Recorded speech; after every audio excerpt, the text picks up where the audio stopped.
Isaac Newton was one of the greatest scientists of all time. He would be considered one of the smartest people that has lived, let's say, in the last 500 years. If there was a way to accurately measure IQ, he would be right up there, people would say, with, say, Stephen Hawking. He was the guy in the wheelchair who died a few years back, who gradually rejected anything having to do with the Christian faith. There's a great scene in Star Trek Next Generation where Data, with his artificial intelligence, was playing poker with Isaac Newton and Albert Einstein, another one that would rank near the top, and Stephen Hawking. And Stephen Hawking is actually playing himself in that episode of Star Trek Next Generation. Anyway, Isaac Newton was a devout Christian. When you look at the full scope of all of his work, maybe 10% was in the area of physics and science, for which he is most known, and maybe 90% of his writing was in the area of theology. Not many people realize that. His work in physics was phenomenal. And when we think about this work, he did work in optics. He did work in developing calculus. He did work in motion. He did work with gravity. And so much of what we know stems from his work, and his work is the foundation of an awful lot of the advances that we've made in the 20th century. Now, Isaac Newton was not the nicest person in the world. He was pretty stubborn, pretty iconoclastic, and as far as his theology is concerned, like many people, he really struggled with the doctrine of the Trinity. His most famous book, which he wrote, is called the Philosophia Naturalis Principia Mathematica, to use the Latin, or it's just sometimes called the Principia. And if you think about it, there is a school nearby called the Principia. And Christian Science, though there's nothing Christian about it, sadly. But I would say that this Principia, if you read the Scholia at the very beginning, Newton's intention for writing perhaps the most famous book or treatise in all of science was to give glory to God. And it's rather tragic that over the years, because of his ability to describe mechanistically how things move, that some people have taken his work and say, see, we don't need God anymore. All we need is the laws of motion and gravity and basic physics. And of course, that shows a very serious philosophical mistake.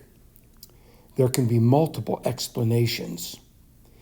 And Newton, of course, recognized this. He recognized that the reason for these laws of motion and the law of gravity and the regularity of other observations is all because of a creator God who is making all these things possible. For example, and you've heard this illustration before, if I'm talking about why is the water boiling, I can launch into a very thorough physics explanation for why the water is boiling, having to do with increased energy for the molecules of water, causing them to move more and more rapidly, eventually overcoming their hydrogen bonding so that the molecules can escape from each other and go from the liquid to the vapor state. Or the explanation for why the water is boiling is because I want to make a cup of tea, Earl Grey tea, which was Jean-Luc Picard's favorite tea in Star Trek Next Generation. So you see there's multiple levels of explanation, Just because we understand one level does not mean we no longer need the other. It would be ridiculous to assume that because I understand automechanics, I no longer need Henry Ford or all of the other visionaries and scientists and engineers who have, over the years, have put together our modern automobiles. So in any case, when we look at this very, very famous law of gravity, there are several things we need to ask about it. First of all, why are there laws in the first place, like this law of gravity, this universal law of gravity? And of course, there wouldn't be any laws if there wasn't a lawgiver. Laws describe patterns and regularities. And in order to have patterns and regularities, you have to ask the question, why don't these patterns and regularities change all the time by accident or chance or just for no reason at all? Why are there these laws, these patterns and regularities consistent from day to day and place to place? And the Christian answer would be, this reflects a God who does not change, but is the same yesterday, today, and forever. This reflects what we could say is a covenant-making and a covenant-keeping God. Not only does this God make covenant promises to his people, he also makes covenant promises with his creation.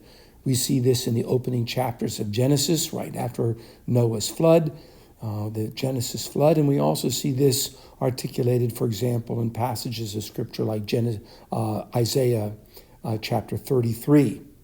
He makes these promises with his creation that things are not going to change from day to day and place to place because he sustains them.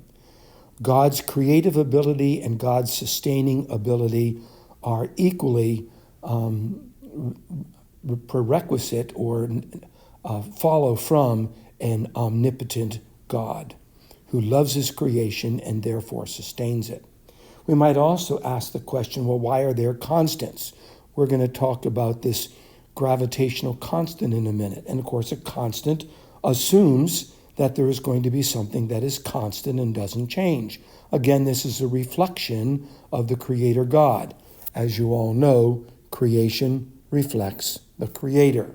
And I hope you never forget that, even though you will probably forget me. That's no problem. Just don't forget that creation is a reflection of the Creator. So therefore, we have constants reflecting a God who doesn't change. Another question we might ask is, why do we call this universal? After all, at the time of Isaac Newton, nobody left the planet of the Earth. And as of today, nobody has traveled any farther than the far side of the moon when those astronauts were orbiting the moon. So why can we call this universal? Well, certainly we can observe from the Earth many interactions between planets and stars, and we see that this is consistent. Plus, scientists, even if they don't believe in God, are going to recognize that in order to do science, in order to do physics, there is this underlying assumption and expectation that the laws that we formulate here on this planet now are going to be true, if we have them correct, everywhere else we go. And so we can use them, for example, to put a spaceship on the Earth, and we're going to use them someday when we place a spaceship on Mars or Venus or some other place. Now, another thing that we can, as we look at this physics law, the universal law of gravity, is I'd like to take a minute and not use calculus to derive it, but use our intuition, what we know about objects that are in space or even here on the Earth.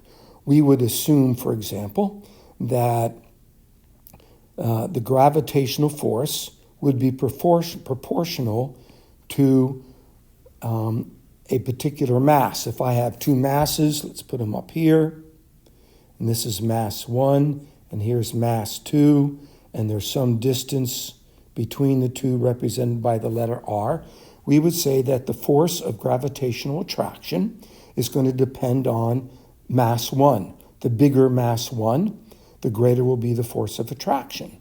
We can say the same thing about the other mass. The greater mass 2 is, the more these two masses are going to be attracted to each other. We would also say that the force of attraction is going to be inversely proportional to the distance between them. The greater the distance between them, the weaker will be that force of attraction between them, until eventually R becomes so big that this force, when R becomes super big, this force becomes so small that for all intents and purposes, there is no gravitational force of attraction between these two masses anymore.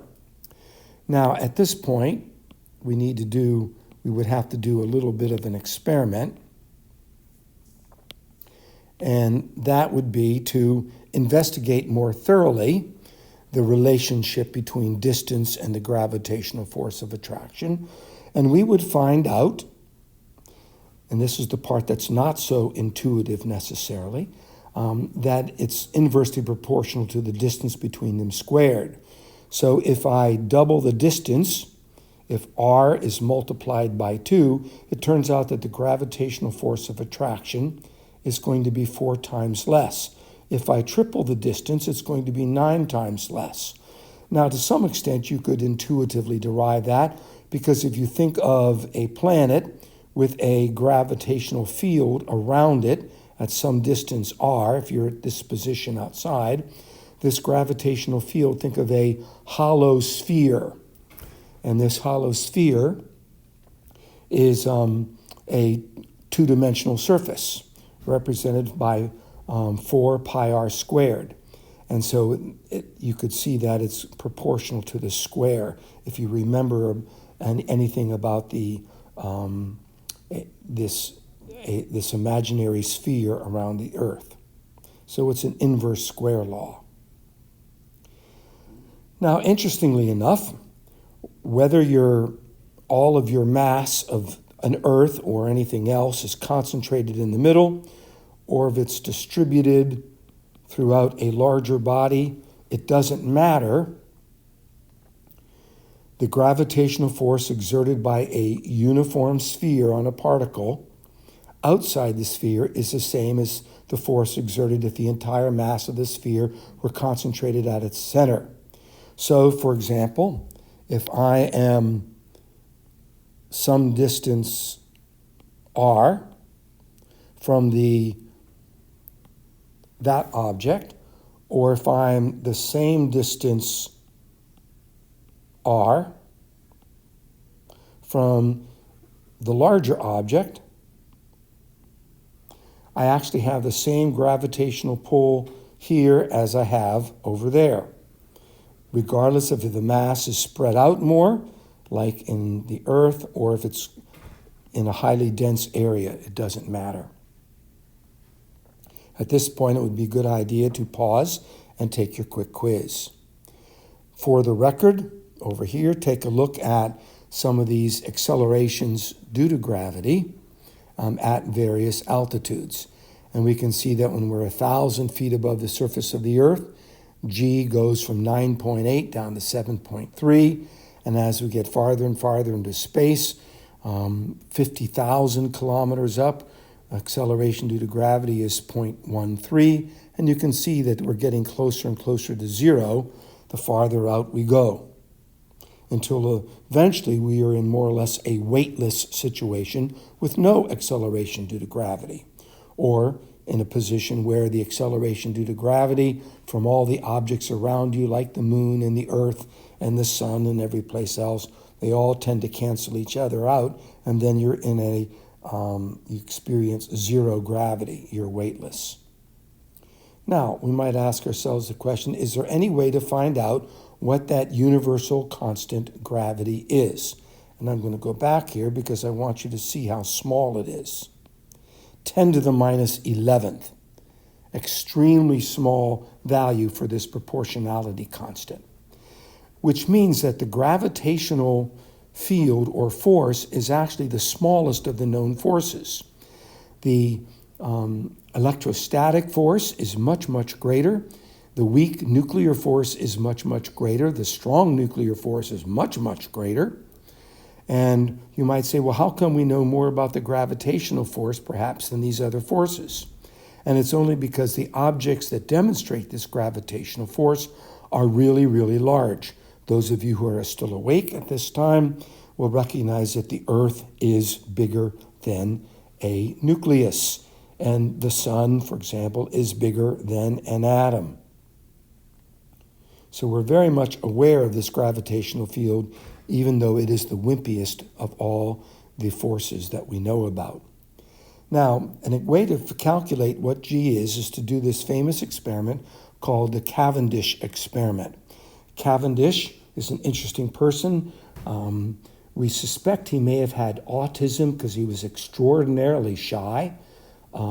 He didn't really want to publish anything, though as we look at his personal writings, we see he was maybe a polymath. He had expertise and insights into all kinds of different fields. He was the person that discovered hydrogen. He was the first to calculate pretty accurately the density of the Earth. He did work in both chemistry and physics. To his benefit, he happened to be born into a wealthy family and had, as he got older, several large inheritances. So he was pretty rich and was able to devote almost all of his waking hours to his science. He was extremely fastidious. Everything was about accuracy and precision. And his famous experiment here, the Cavendish experiment, requires you to have two large masses, and they are held apart. And then you have another pair of smaller masses, which are dangling from a very, very light thread from some ceiling or surface up here. And on that thread is a mirror that is glued to that thread or stuck to that thread. Now, if your mass slowly rotates towards the bigger mass, and this one slowly rotates towards that mass, it twists this string, the thread, just ever so slightly, and you would never notice that it's twisting, that there's an attraction, unless you took a light beam, and here's my beam of light striking the mirror, and then the beam of light goes and strikes, reflects off the mirror and hits some wall, and you can see the movement ever so slightly from the minute twisting of the thread due to the weak interaction between these two small masses, small in comparison to the Earth, for example, and you can calculate the value of G this way. Now, I actually tried to do this one time in the hallway at the old building, but there were way too many vibrations from the road nearby and students walking around, and it was also on the second floor, which didn't help. And we used a laser light, which Cavendish did not have, and we were not able to get very good results. This is the Cavendish experiment to find the value of G. Now, let's go back and take a look at some math problems. Imagine we have a billiard table with 3 balls on it. We got the 8 ball down there, and I don't remember which ball is yellow because I don't play pool very much. And here's my cue ball down here. And we have 3.3 kilogram balls, so we can see that right here. And they are at right angles with each other in position to each other. And we want to find the gravitational force on these balls due to the interaction between them. Now, of course, the gravitational pull of the Earth is going to be far greater, and that's why the balls aren't going to move. And, of course, they're on a felt surface, so there's going to be a lot of friction. But if we were going to ignore the force of the friction and ignore the gravitational pull of the Earth and just hypothetically calculate the gravitational attraction between the 3 balls, we can do that using Newton's universal law of gravity. So the designation here is 21 is not really 21. 21 here is the force of attraction between ball number 1 and ball number 2. And here's the force of attraction between ball number 1 and ball number 3. And so we basically plug our numbers in. Here is my G, and here are the masses right there, M1 and M2, M1 and M2, they're all the same. And then you'll notice that this distance here, we need to make sure it's in meters and square it. And this distance here, we need to make sure it's in meters and square it.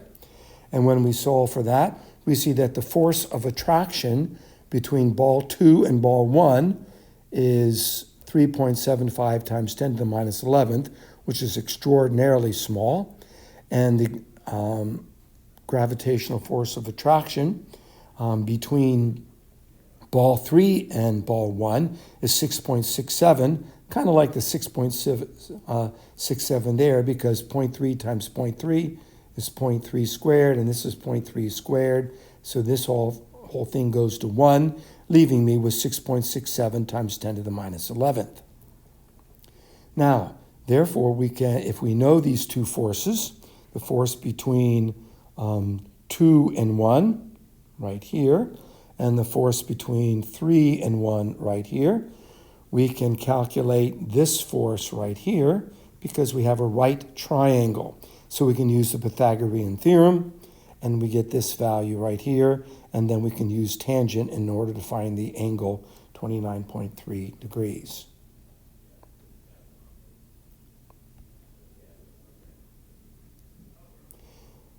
Now, we can also find the components of the force of M2 and M3 by using our componentizing them using our cosine and sine. And the point being that this is not difficult mathematics. We're not even using calculus here. And we notice that the acceleration due to gravity, or I should say the force of attraction, is extremely small. Let's take a look at this question right here, Ceres. Ceres is a large asteroid that periodically makes its way in its elliptical orbit through our solar system. And you'll notice that it's in this problem, we have an astronaut who's managed to go all the way out to Ceres to hitch a free ride. And he's going to drop, or she's going to drop a rock from a height of 10 meters. And we find out it takes about 8 seconds to fall. Imagine being 10 meters up. Either maybe you're standing on the ladder that's leaving your spacecraft to get to the surface, or maybe you're on a small cliff. This is not a very high distance, but 8 seconds is a long time for this thing to fall. It's going to fall very, very slowly, 1/1000, 2/1000, 3/1000, as it almost seems to drift from 10 meters up before it hits the ground or hits the surface of Ceres. So we want to calculate the acceleration of gravity. We want to find the mass of Ceres. And then we want to calculate the gravitational acceleration if you happen to be 50 kilometers above the surface of Ceres. So in part A, now we're down here, calculate the acceleration due to gravity. We're going to take our old kinematic equation that the change in distance is 1/2 acceleration times squared. Because we're beginning with a velocity of 0, and that when we go to drop the rock, this term goes to 0. So we have the very familiar distance equals 1/2 acceleration times squared, and the accelerating force is the gravitational pull of Ceres. And we're going to solve this for G. And we get 0.3 meters per second squared. Remember, the acceleration due to the Earth is substantially more than that, meters per second squared. Then part B, we want to find the mass of Ceres.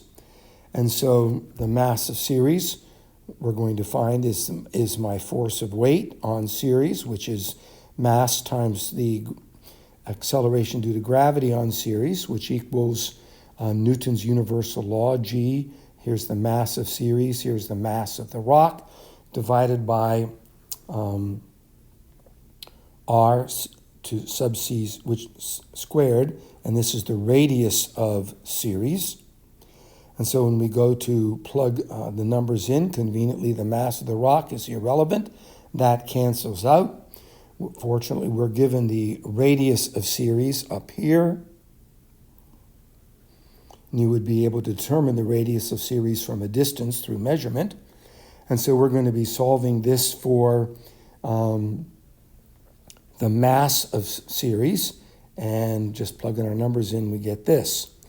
And then finally, when we want to calculate the acceleration of gravity, when you're 50 kilometers above the surface of series, we take this equation again. The mass of the rock is irrelevant because it cancels out. And when we add that 50 kilometers to the radius of the Earth down here, the radius, not the radius of the Earth, the radius of series, and we add to that the 50 kilometers. Notice we have to convert the kilometers into meters. Students often forget to do that, so we're adding apples to apples. We're adding meters to meters. You can't add kilometers to meters directly. And of course, we want it in meters, not kilometers, so that my units cancel out, and I get an answer of 0.255 meters per second squared. And this is actually the standard way in which we find the mass of a planetary object. Now, the gravitational potential energy, you recall we've always been using mgh. When we were using the work energy theorem, we were talking about mgh. But we have to recognize that mgh is a special case for when your acceleration due to gravity, at least as far as the Earth is concerned, is 9.80 or 9.81. There's a slight variation when you're very much near the surface of the Earth. In other words, as long as your distance r is much, much, much smaller than the radius of the Earth, we can use mgh. But when we begin to get a little bit farther away than that, from the surface of the Earth, that doesn't hold anymore. So the idea is, as my h, height above the surface of the Earth, gets greater and greater and greater as I get farther and farther away from the Earth. In other words, as h approaches infinity, then my acceleration due to gravity becomes less and less and less and approaches zero. Now remember, when we're talking about potential energy, and we used an illustration that if this is a tabletop and I have a book on the tabletop and it falls to the floor and lands on the floor, I have to do work to lift the book back up to the top of the tabletop. And that work is equal to my force that I have to exert on the book times the height of the tabletop. And of course, the weight of the book is the force I have to exert. So that's a mass times the gravity, acceleration due to gravity, the mass of the book, times height, and I get my mgh. So what we're doing is when I do work on something and put work into the system, I get potential energy once the book is on top. And then if that book falls, that potential energy goes to zero and becomes kinetic energy upon impact, and then on impact it all becomes heat and sound. So you can see the relationship between work and potential energy. And that's why we have this negative sign, because the negative sign means it's opposite of the work. We put the work in, and now the potential energy is going to be lost when it begins to fall. Gravitational potential energy is a property of this system, of the object that you're lifting and the object that you are lifting it off of, which in our case is generally the earth. And that's why we have these negative signs and the positive signs. And so in this picture right here, as the potential energy increases, as we go from the surface of the earth and we go farther and farther and farther away, you can see that my gravitational pull, then the acceleration due to gravity, is going to get less and less and less and less and approaches zero. Now, a near-Earth asteroid. Before we do this problem, I should point out that where I was doing my research in eastern Idaho on chemical weapons detection, in the floor above me was a section of scientists whose whole job it was to keep track of all these near-Earth objects, NEOs. We want to keep up to date because at some point maybe we will have to intervene in order to keep an object from striking the Earth. In this problem, we have an asteroid with a mass of 1 billion kilograms, 10 to the 9th. It's coming from deep space, basically infinity. It's falling towards the Earth. Find the change in potential energy when it reaches a point of 0.4 billion meters, or 4 times 10 to the 8th meters from the center of the Earth. And we also want to find the work done by the force of gravity, calculate the asteroid's speed at this point, and how much work would have to be done, this is part C, by some other agent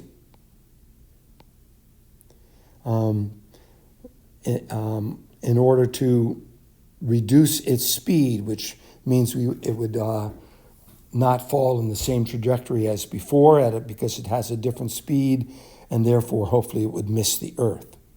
So let's look at the next, continue on with our problem. So part A, in order to find the change in potential energy, we have my final potential energy and we have my initial potential energy. We can distribute our constants, the universal gravitational constant G, the mass of the Earth, and the mass of the object.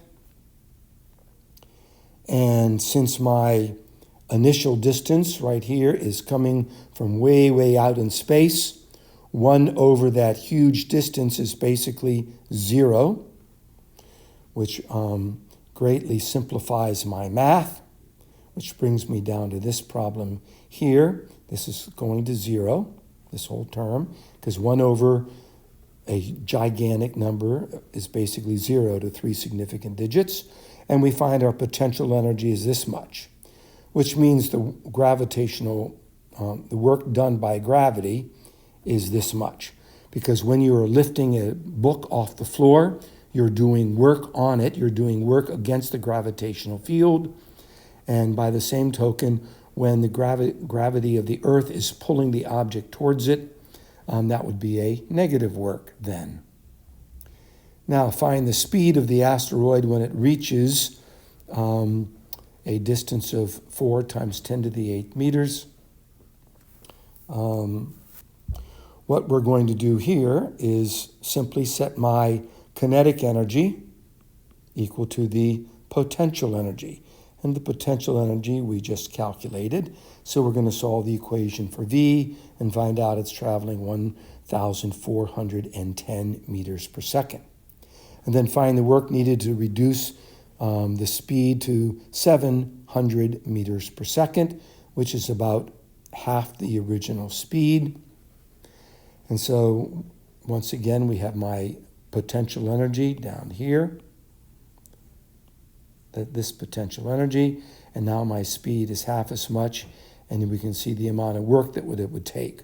Now, just to give you a sense of perspective, the amount of work, if we had a thruster, in other words, if we were able to land a rocket on this object and then fire the thruster on this rocket, this satellite or capsule or whatever, if it could do a megawatt, 1,000,000 watts of work per second, it would take 24 years to slow this thing down if you could position that object in the right place. And that's probably not enough time to avoid disaster. We probably would want to detonate something on there to produce a whole lot of energy all at once in order to change its speed as well as its trajectory and avoid a collision. Now, asking this interesting question, why is the sun hot? And this is another astrophysics question, and what does it have to do with gravity? Well, the reason a sun or any other star is a star in the first place is because of the gravitational pull of this massive object inward is so huge, because stars are gigantic and have a lot of mass, that the mass is forced to implode, if you will, and we get a process called fusion. Fusion is when the mass that makes up the star is gravitationally smashing together in the center so much that fusion can take place.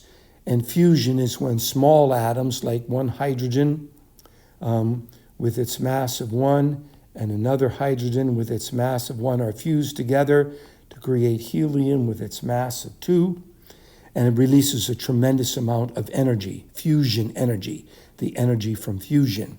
Now that energy wants to explode it outwards.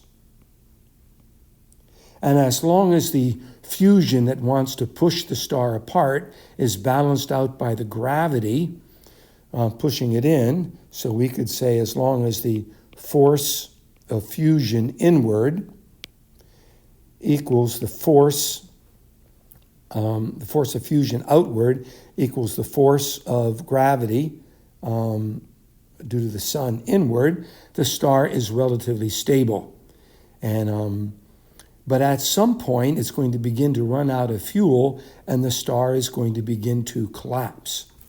Now, depending on the size of the star, the collapse of that star can result in different types of stellar phenomenon. A very, very small star, kind of like our sun, when it finally begins to collapse because it's running out of mass, because the mass has been turned into energy, it's going to become what we often call a white dwarf. White meaning the mixture of frequencies of light that it's emitting, it'll look white. And it'll probably maybe have a bit of a nebula, sort of a gas cloud around it. Now, if we have a larger star, let's say 2, 3, 4 times the mass of our sun. Our sun is not all that common in terms of its size. Larger stars, when they implode and collapse, they create what we call a neutron star, plus a pretty spectacular supernova. Now, the neutron star would be basically all neutrons. In other words, would have the density of the nucleus of an atom, which is made up of neutrons and protons, which have similar masses, not quite the same. And this supernova, this is the word for a new star, if you will, because in this explosion, you would be able to see this star eventually from the Earth. For example, there was a really cool one in 1054 and another one in, I think it was 1973 maybe. I'd have to go back and check. But every now and then we see a supernova explosion, and it looks like a new star because it's extraordinarily bright, at least for a period of time. Now when we look through space and we can see the remnants of supernovas by their very, very beautiful, gigantic nebula. And you see some posters and pictures of that in our hallway now. Now, a gigantic star, maybe it's 15, 20, 25 times, even more, the mass of our sun will become a black hole. There'll be so much mass that imploded together that the gravitational pull is so great that not even light can escape.